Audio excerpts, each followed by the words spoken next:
faire comprendre la mesure de suspension des procédures domaniales et foncières, c'est le mobile de cette visite inopinée du chef de l'État sur les sites d'extension de Mbourkat et la nouvelle ville de Thiès.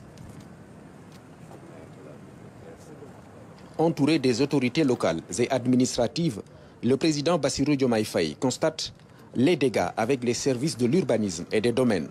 On est entré par là, on a fait ce grand tour jusqu'ici, on est passé par là jusqu'ici, on est actuellement ici. Tout ce que vous voyez c'est Mbourkat, tout le reste c'est la nouvelle ville. Dans ce plan, vous avez les grandes superficies, à l'intérieur il y a des parcellaires. Qu'est-ce que vous appelez grandes superficies? Les grandes superficies, quand je dis grandes superficies, c'est les superficies qui varient de 1, 2, 3, 4, 5, 6 hectares. Maintenant, les petites superficies, c'est le morcellement de ces grandes superficies à l'intérieur. Ce sont les parcellaires pour que les gens puissent disposer d'une assiette pour pouvoir ériger une construction ou un équipement. La ville de Thiès, on a mis à sa disposition combien de parcelles? 120. 120 parcelles pour toute la ville. Ça fait environ combien d'hectares, monsieur? Un hectare, c'est environ 45-30 parcelles. Parce que ça, on a des parcelles de 200 mètres carrés, on n'a pas des parcelles de 150 mètres carrés. 120 parcelles de 200 mètres carrés, c'est combien d'hectares? 3 hectares. 3 hectares. Ce que je voudrais établir, c'est qu'il est arrivé dans ces lotissements-là que, à la ville de Thiès, pour tous les citoyens de la ville, j'allais dire presque, en prenant pas en compte pour le moment les communes, qu'on donne 3 hectares. Et qu'à un seul individu, on donne 13 hectares par exemple. C'est arrivé. Merci. Et c'est ce que je vois là, partout, avec des 30 hectares par-ci, des 9 hectares par-là, des 37 hectares. 73 ici même. Donc, là, des 5 hectares. Parfois, à des citoyens aussi. 20 hectares. Pour la même personne. 16 hectares, 18 hectares, 40 parcelles pour une seule personne.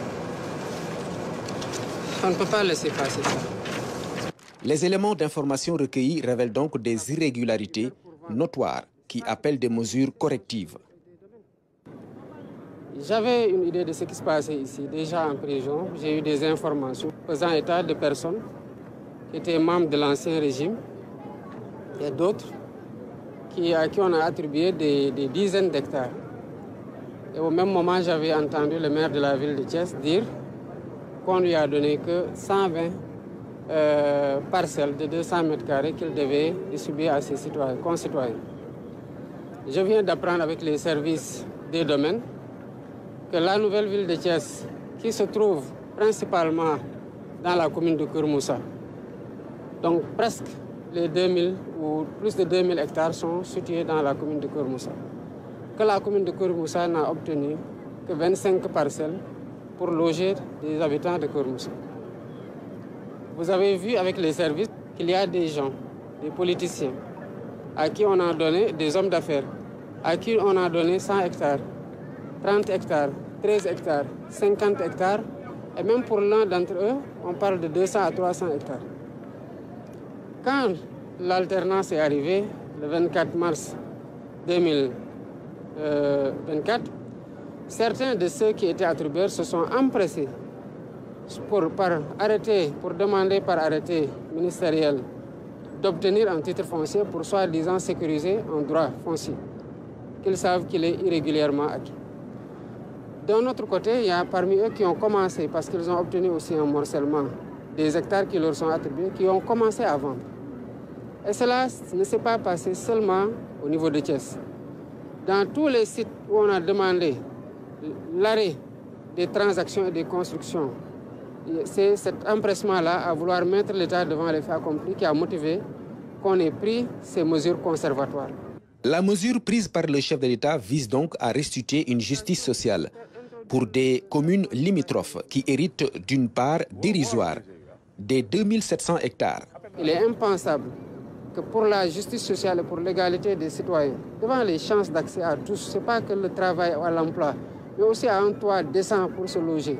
Comment un citoyen thiessois, qui n'est pas mieux né que les autres, qui n'a rien fait d'exceptionnel, peut se faire octroyer 13 hectares pendant que la ville n'a que 3 hectares. et que cette personne-là se sente à l'aise à se réveiller, à regarder ses concitoyens chez soi, et souvent même à leur demander son suffrage pour présider au destiné de cette ville-là. Ça, on l'a répertorié dans énormément de localités, et croyez-moi, ça ne passera pas. Auditer et régulariser une situation anormale, c'est le sens de la démarche. Le président Bassirou Diomaye Faye a exhorté les services compétents à rester fermes sur les décisions concernant les sites visés.